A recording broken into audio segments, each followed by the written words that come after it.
হে মুমিন মুসলমান, ভেষভূষণে আল্লাহ পাওয়া যায় না, কথা সত্য। ভেষ না ধরলে দেশ পাওয়া যায় না, এটাও কথা সত্য।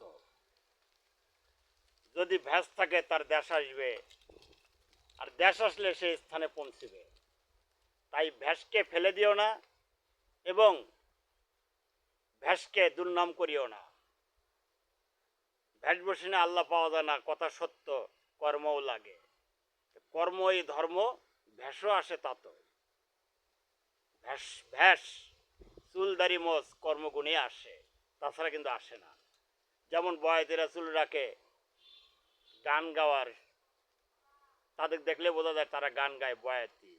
আর সাধু ফকির চুল রাখে কর্মগুণে, চুল এবং মোচ তাদের সাধুত্বর হিসাব গুণে। তাই ভেষভূষণে আল্লাহ পাওয়া যায়।